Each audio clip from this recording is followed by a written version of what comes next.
anunciábamos, ya estamos en el estudio con Benjamín Liberov, ex subsecretario de Turismo. Benjamín, un buen día y gracias por estar en el estudio con nosotros. Bueno, buenos días y además saludo a la audiencia y la alegría de poder estar. Es la primera vez que estoy con ustedes. Este año. En el estudio. Hace ya unos cuantos años. No, pero te tuvimos hace poco. Tuve más temprano. Con Alvarito. Con Alvarito. Pero nosotros te tuvimos el año pasado. El otro. Puede ser. Ahora lo chequeamos, porque a mí me gusta. Ahora. En todo caso, lo que vale es que agradecer que estás acá. Agradecer que estoy. Benjamín, bueno, el Ministerio de Turismo presentó cifras la semana pasada, destacando, varios crecimientos de visitantes, de movimientos que se dieron en el país, pero en ese marco señalaste que no estás de acuerdo con los datos oficiales porque ofrecen dificultades de interpretación. ¿Por qué? Bueno, la primera cosa, cuando hablamos del turismo, lo que tiene que importar a los efectos de ubicarnos de qué estamos hablando es de que pre-pandemia era entre el 8 y el 9% del PBI. O sea que no estamos hablando de un tema de segunda importancia. Era el 8% la mano de obra y la semana pasada incluso salió un estudio que tiene el BPS sobre las empresas vinculadas al turismo, donde señala que habrían quedado por el camino, de acuerdo con ese estudio, alrededor de 2.000 empresas, unipersonales, de todo nivel. Entonces estamos hablando de una cosa seria. Estamos hablando, además, de algo que entre el comienzo de la pandemia y fin del año 2023, dejaron de ingresar al Uruguay 3.000 millones de dólares en el sector turismo. Entre el 13 de marzo del 2020, sí, para ser más exacto, y 31 de diciembre. Eso es un estudio que hizo el PNUD, junto con el Sistema Nacional de Emergencia y el Ministerio de Turismo. Recordemos que no podían ingresar turistas del exterior. Por eso. Entonces, 3.000 millones de dólares es la inversión de UPM 2. El propio ministro Matos, cuando se le preguntó más o menos el impacto que había tenido la sequía para el Uruguay, habló de 2.000 millones de dólares. Y para ese rubro se destinaron fondos que todos coincidimos que era necesario hacer a los efectos de que el sector pudiera seguir funcionando correctamente. Si hablo de un sector donde no ingresaron 30.000 y no se arregla simplemente con flexibilización del seguro de paro, que es importante y es bueno, o fue importante, o reprogramar créditos, o no cobrar la tarifa de conexión de UTE. Que eso está correcto. Se hace y yo creo que es válido y efectivamente tengo entendido por los propios empresarios que eso ayudó. Ahora, en agosto del 2023 se acuerda en el Consejo de Salario que el sector turismo no va a recuperar hasta el 2025 el poder adquisitivo. Sí. Entonces, de lo que estamos hablando es de otra cosa. No es que el titular se hace, está perfecto, yo lo que estoy hablando es que hay un sector de la vida económica del país que es muy importante que tiene un problema. Incluso los empresarios, en octubre del año pasado, si yo mal no recuerdo, de Punta del Este, se reunieron con el presidente de la República y le presentaron un documento donde dice estamos con una crisis seria, en particular de rentabilidad, porque el dólar está planchado y porque nosotros pagamos salario, etcétera, etcétera. Entonces, a eso me estoy refiriendo. Hace un año y medio lo había hecho la Asociación Turística de Colonia y le pasó lo mismo. Te lo derivo al Ministerio de Economía y Finanzas. Incluso, fíjate, estábamos con un problema de competitividad como país conocido. No es que los problemas de competitividad en la frontera y demás son nuevos, ¿no? El gobierno tomó la decisión de resolver la devolución de los mismos impuestos que se devolvían antes de la pandemia en diciembre. Sí, el IVA a restaurantes, perfecto, hoteles. Pero sabías que la situación de competitividad la tenía, la tomás en diciembre. Fuiste a todas las ferias internacionales donde se promueve turismo en la región y no llevaste el beneficio de la devolución del IVA. Hay algo que nos cierra. Entonces, no es un problema solo de las cifras, dicho así. Estoy hablando de un sector que importa mucho y que le importa mucho a la calidad de mucha gente. Entonces, cuando me dan números que hablan de crecimiento, a mí me alegra. Y me parece bien porque hay miles de compatriotas que efectivamente dependen de eso. Ahora, no me lo digas y que resulte complejo de individualizar. ¿Es una lectura antojadiza esta que hace el Ministerio? Yo lo que digo es, si tú tienes, por ejemplo, si hoy hubiera una encuestadora que dijera que el Cabildo Abierto vota más que el Partido Nacional, ¿no hay nadie en la encuestadora que se preguntaría acá pasa algo distinto de lo que son los números? Yo creo que sí. Ahora, si tú me dices que registras los uruguayos que residen en el exterior y tienes una diferencia 100% con la tendencia histórica, que más o menos era entre 380.000 y 450.000, según en los años electorales, por ejemplo, crece un poco el número de los no residentes que vienen a Uruguay, y que técnicamente son turistas. ¿Por qué? Porque efectivamente pernoctan en el Uruguay, porque efectivamente el dinero con que pagan los servicios en el Uruguay son obtenidos en otro lugar. Por eso se confirma que es una exportación de servicios. ¿Bien? Entonces, los números de este año hablan de 860.000 uruguayos. Ya el año pasado eran 600.000. Entonces, estoy diciendo, es como si Cabildo, digamos, tuviera... O sea, ahí hay un ruido, y grande, que afecta al conjunto, a los 3.800.000 que dicen que habrían venido, y me parece bien. Y la otra cosa que yo dije es que lo primero que hay que señalar es que es bueno que hayan números oficiales para poder ver. Ahora, pero si los números oficiales que podemos ver no están mostrando una realidad, ¿por qué es esto? ¿Pasa por un tema de que se está midiendo con algún mecanismo que no es efectivo? ¿Pasa por un tema, como decía Diego, de que es mejor hablar de récord y no hablar de que el sector está en Mira, lo mejor dificultades? Que podría pasar es que hubieran récords. No tengo ningún problema en decirlo. No tengo ningún problema, al contrario. Si hubieran récord también sería bueno sentarse a discutir para ver cómo los trabajadores ganan un poco más. Porque si hay récord, ¿no? Bien. Pero la metodología que se está usando ahora, aparentemente por lo que me dicen en los pedidos de informe que realicé desde el Senado, es que es la misma que había antes. Bien. Primera cosa, antes decían que los números estaban mal, y ni siquiera han tenido la honestidad intelectual de decir que los números que se daban eran correctos. Lo segundo que estoy diciendo no es que digo que están haciendo una cosa mal, lo que digo es, el diseño muestral, cuando hay un fenómeno tan excepcional como la salida de uruguayos al exterior, a los efectos de hacer las encuestas en los puntos de ingreso y de salida, tienen que tener ajustes. Y esos ajustes no es un problema numérico, sino cómo se ordena el trabajo de campo. Alguien que ha hecho encuestas sabe que efectivamente cómo desbrozar en determinado momento a quienes van a entrevistar, cómo los tomás en función de qué parámetro.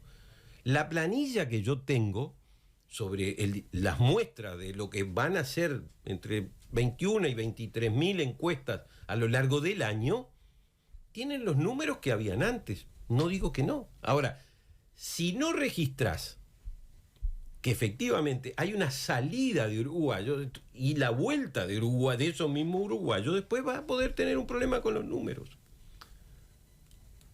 Porque vos tenés para formar los números dos vertientes. Una es la Dirección Nacional de Migración.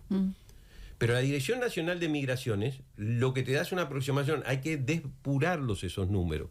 Porque los uruguayos que residen acá, que salen a la Argentina, por ejemplo, y vuelven, esos no entran dentro del turismo. ¿Y están contabilizados como turistas? Bueno, lo que yo digo es que si tengo un disparado el número de uruguayos no residentes que estoy registrando y llego a 860.000 contra una media histórica de 400.000, ahí tengo algo que tengo que visualizar. Entonces, cuando yo transmito los números, efectivamente lo que uno debería decir para que pudiéramos entender quienes no tenemos esos números a la vista es: este fenómeno se está produciendo por tal cosa.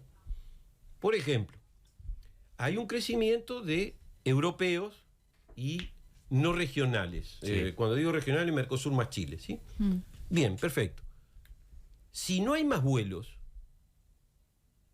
y no hay mayor conectividad por alguna otra razón, que crezcan en números tan importantes a veces, por lo menos llama la atención. Entonces yo miro y digo, bueno, perfecto, puede ser que si Argentina estaba barata y vinieron muchos más turistas a la Argentina, por Colonia entraron más. Entonces yo te digo, mire, en Colonia está pasando esto, claro, y esto es lo que da la idea de qué magnitud tengo.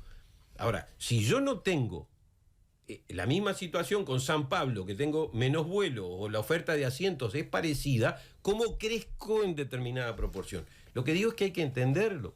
Benjamín, una de las cosas que se dio tiene que ver con el saldo negativo, a propósito del gasto. Bien. Entre los uruguayos que salían y quienes ingresaron. ¿Qué análisis hace de esto? A ver, la pandemia no fue culpa del gobierno y la diferencia de competitividad con el gobierno argentino no es culpa del gobierno uruguayo. También no se puede seguir. Ahora, efectivamente, si vos tenés que hacer gestos para tratar de captar mercados en los que tenés dificultades y, como acabo de decir hace unos minutos atrás, tomar la resolución de que la devolución de impuestos, después que fuiste a hacer la promoción, tenés un problema. ¿Cuál es la razón? No lo sé. Por lo cual, por ejemplo, no hemos dado 10 pasajes gratis a los visitantes por los peajes. ¿Se acuerdan del año pasado? Sí. Cuando empezó a funcionar dijeron que no, que puedan hacer, pero pagan 1.500 pesos, después se dijo no era mucho, entonces bajaron a 500. Cuando uno tiene un aviso comercial y promocional y lo tiene que explicar, es malo, por definición. Entonces, lo que yo en estos momentos digo es, si sé que voy a tener problemas con los mercados como la Argentina, voy a tratar de generar mimos para ese mercado. No se generó lo suficiente, Benjamín. A ver, por eso estoy diciendo, por ejemplo, lo de los peajes. Y por eso estoy diciendo por qué fuiste sin tomar la resolución de la devolución del IVA. Cuando estaban los puentes cortados, en Uruguay tomamos la resolución de darle 20 litros de nafta a los visitantes extranjeros. ¿Correcto? Aparte de la devolución del IMES, la rebaja del IMES y todo una batería. ¿Alguien puede creer que por 20 litros de nafta un argentino que invierte 7, 8 mil dólares en unas vacaciones de 15 días en enero en el Uruguay va a cambiar? De todas maneras, los argentinos fueron rigurosamente y costó 1.700.000 dólares ese mismo. Pero hay que hacerlo, porque estamos hablando de 2.000 millones de dólares que ingresan producto de esos turistas. Ahora, a propósito de los argentinos, ¿no? El ministro Tabaré Viera algo que dice que justamente el saldo fue positivo, o sea, el saldo no en cuanto a ingresos y salidas, sino en cuanto a la cantidad de gente que vino respecto a 2022, y él dice que la diferencia se hizo precisamente por los argentinos, que pese a toda la situación ingresaron más argentinos. No, los 860.000 en números redondos que mostró el ministerio hacen una diferencia muy grande. Pero yo creo que argentinos pueden haber, de pronto vinieron más. Hay algunas cosas que es así. Cuando uno dice vinieron más argentinos, lo que quiere decir es que hay ingresos al Uruguay de personas con documentación argentina, y entonces eso puede ser que uno vino más veces. ¿Está bien? Y eso, cuando está aumentando el número de argentinos residentes, por ejemplo, en el este del país, que es una muy buena cosa. Sí. No debería catalogarse como turista. Bueno, a nivel, digamos, las estadísticas son convenciones que se asumen para trabajar de determinada manera. Entonces, cuando se dice tiene que pernoctar, gasta de determinada manera y tiene que por lo menos estar menos de un año en ese lugar. Si permanece más de un año, ya cambia de categoría. Pero lo que es cierto que hay argentinos que efectivamente están residiendo y hay brasileros que también están residiendo. Entonces, los números pueden también tener un impacto por ese lado. Y ojalá que efectivamente vengan más argentinos, por lo que estaba diciendo al principio, de lo que le importa el turismo al Uruguay. Pero yo tengo que tratar de entender los números que me dan como son para poder hacer política. Fíjense, dijeron en la misma conferencia de prensa, hay 19 millones de viajes internos. ¿Está bien? Eso es el doble de los que habían en el 2019. Yo no digo que no sean. explíquenme, porque antes se medía con 4 mediciones del Instituto Nacional de Estadística, que tenían un módulo de preguntas vinculado al turismo, se procesaban y se daban. No tiene por qué ser exacto, pero daba una tendencia de cómo las cosas son. Ahora me pasás de 9 millones a 19 millones y lo que se fundamenta es porque están trabajando con los teléfonos celulares, y Antel tiene un convenio de trabajo con el Mintur. Perfecto. Es más, HG es una empresa que tiene profesionales muy solventes. Por lo tanto, eso está ahí. Ahora, ¿cómo determinan que tenemos turismo interno? Ese es un dato que no está. Cuando yo lo he tratado de saber, incluso yo he llamado a Antel para tratar de que me expliquen, no para decir que está mal. Lo que digo es que tengo que tratar de visualizarlo, porque si me decís que una de las variantes para considerar viaje turístico es que estuviste más de 2 horas fuera de tu lugar de residencia, quiere decir que alguien que va a hacer algo en Atlántida va y vuelve y está más de 2 horas afuera, o toma el ómnibus, va a Rivera y está más de 5 horas. No estoy diciendo que sea así, lo que digo es que hay que entenderlo, porque lo primero es, ¿pernocta o no pernocta? Supongamos, cambio el criterio. No, son los que los celulares que ubicamos, que entre las 10 de la noche y las 6 de la mañana quedaron fuera del lugar de residencia regular. Perfecto, pueden haber dormido en otro lado, no hablo los ómnibus, pero sí. Pero lo que estoy tratando es decir, bueno, veamos cómo es. Eso que yo dije hoy del crecimiento de letras regionales, ¿qué quiere decir? Que yo tengo que tratar de hacer en Buenos Aires una propuesta promocional distinta para tratar de captar más de los que vienen de fuera de la región, porque los vi que tiene un impacto cruzando a Colonia.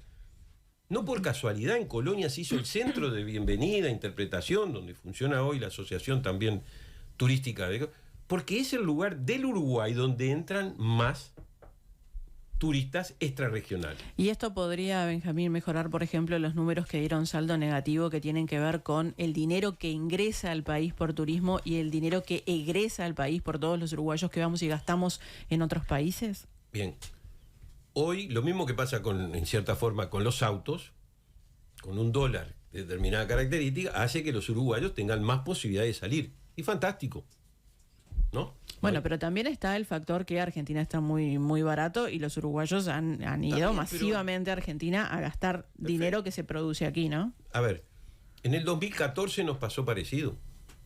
2013, 2014 también hubo una corriente con esas características. No era tan abrupto el escalón, pero había.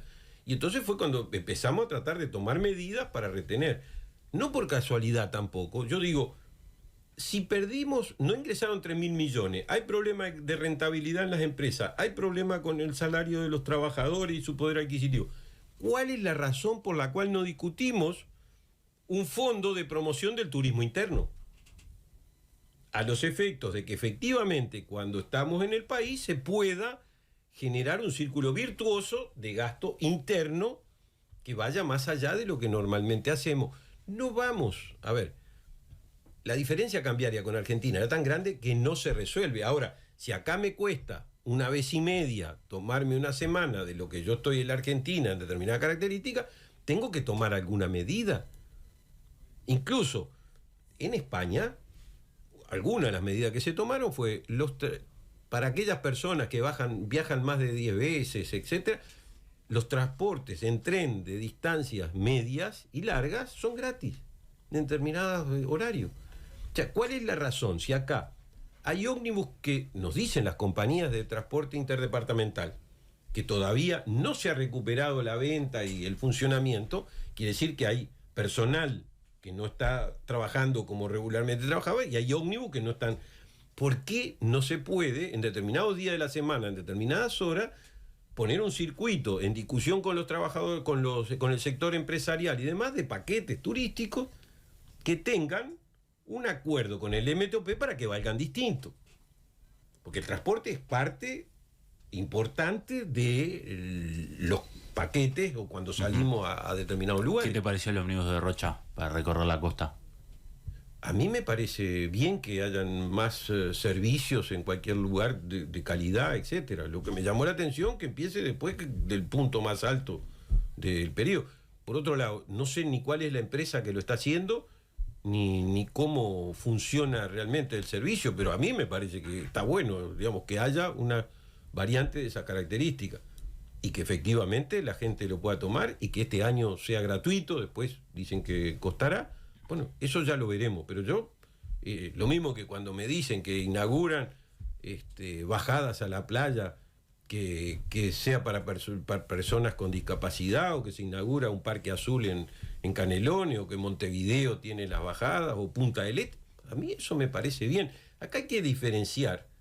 Por eso yo decía lo del principio. Yo estoy conversando sobre una actividad que le hace la vida mejor a la gente. Y por lo tanto no es un problema de ponerme una polémica absurda sobre números. Y por lo tanto la calidad de vida. Cuando digo, si los trabajadores tienen problemas para recuperar su poder adquisitivo, bueno, perfecto. Si funciona mejor el sistema, se supone que los trabajadores van a poder ganar más.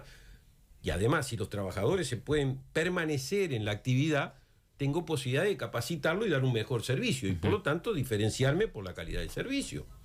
Clarísimo. Entonces, el método no es simplemente, yo entiendo que para el periodismo y para el funcionamiento, los titulares son importantes. Y desde ese punto de vista los respeto, son las reglas de juego. Ahora, sí, cuando estamos intercambiando, trato de transmitir cuál es la razón que tengo para poder opinar lo que estoy opinando. Incluso, ayer en la prensa vi una primera página donde dice 2 hoteles que se iban a hacer de lujo en el Uruguay, no se presentó ningún interesado. Y ahora queda otro más en Bella Unión y eventualmente otro en Carmelo. Entonces, si la línea estratégica era el desarrollo de hoteles de determinada característica y algunos con casino, quiere decir que hay un ruido en la estrategia. Si yo digo, de alguna forma, que voy a desarrollar la competitividad y hay un informe del Banco de Previsión Social que dice que quedaron 2.000 empresas por el camino, quiere decir que no recuperé todavía el sector. Entonces, ¿cuál es la razón por la cual no discuto determinadas medidas de impacto sobre el sector? Clarísimo. Benjamín Liberoff, te agradecemos por estos minutos esta mañana. No, al contrario, agradecido una vez más estoy yo de poder charlar, y si hay puntos de discusión, incluso lo que yo estoy diciendo puede no ser lo correcto, pero lo que aspiro a que discutamos de políticas turísticas. Sí, sí. Yo incluso, fíjate, cuando en la transición nosotros entregamos los documentos enteros tal cual Tabaré Vázquez había pedido. Cuando Cardoso todavía era ministro, me llamó por teléfono una vez para preguntarme una cosa y yo le dije, ¿tienes dinero de publicidad para poder utilizar durante la pandemia, volcar sobre el territorio? ¿Tienes un préstamo con el BID que el formato está aprobado y permitiría también volcar? Y el banco está tratando de que se vuelquen dinero. No hubo caso. El Tabaré presentó un documento a la calle Pou y tenía un capítulo de medidas para el turismo durante el COVID y la salida. Cuando asume Viera, dijo que estaba dispuesto a conversar con Lilian Quechichian y yo nos pusimos a disposición de conversar.